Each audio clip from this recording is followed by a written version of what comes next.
Hi guys, welcome to Vicky's world. நம்ம இன்றைக்கி பார்க்குறது வந்து ஒரு வித்தியாசமான இடம். நீங்கள் கண்டிப்பாக உங்களுக்கு தெரியும்னு நினைக்கிறேன். எல்லாருமே போயிருப்பீங்களா? கோயம்புத்தூரில் இருக்கிறது தான். கோயம்புத்தூர்னு சொன்னாலே நமக்கு ஞாபகம் வருது ஈஷா டெம்பிள் சிவன். கைஸ், நம்ம இன்றைக்கி அங்கே தான் வந்திருக்கோம்.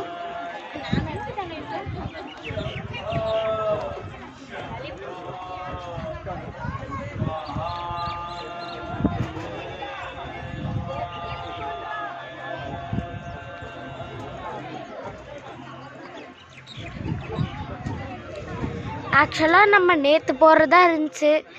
நேற்று வந்து மழை வந்து பயங்கரமாக சொதப்பி விட்டுருச்சு. அதனால் நேற்று இந்த இடத்துல இருக்க டவுன் ஹாலில் லேண்ட்மார்க்கை வச்சு நாங்கள் ஒரு கடைக்கு ஷாப்பிங் பண்ண போனோமா. இன்றைக்கி தான் ஈஷா டெம்பிள் பார்க்க முடிஞ்சிச்சு. நைட் லைட் ஷோவை நான் மிஸ் பண்ணிட்டேன். அதுவும் இல்லாமல் இன்றைக்கி லிங்க பைரவா, அதுக்கப்புறமேட்கா தியான லிங்கம், சூரியகுண்டு, சந்திரகுண்டு, இது எல்லாத்தையுமே நான் மிஸ் பண்ணுறேன். ஆக்சுவலாக சூரியகுண்டுங்கிறது மென்ஸ் குளிக்கிற இடம். அது வந்து எங்கே இருக்குன்னு தெரியல, பட் பார்க்கணும். அடுத்த வாட்டி வந்தால் ஃபுல்லாக இருக்கணும்.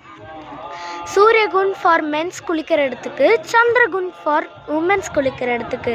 அதுக்கப்புறம் லிங்க பைரவின்னு சொல்கிறது வந்து ஒரு அம்மனால் ஒரு எப்படி சொல்கிறது, ஓவல் ஷேப்பை அப்படியே ஸ்ட்ரைட்டாக வச்சா எப்படி இருக்கும் அந்த மாதிரி வச்சு ஒரு அம்மன் இருப்பாங்க. அதுக்கப்புறம் தியான லிங்கங்கிறது வந்து தியானம் பண்ணுற இடம். அந்த இடத்துல ஃபுல் சைலன்ஸ், எல்லாமே சிவன் பாட்டாக தான் ஓடும். அந்த பாட்டில் நம்ம தியானம் பண்ணணும். அதெல்லாம் ஒரு எக்ஸ்பீரியன்ஸ்.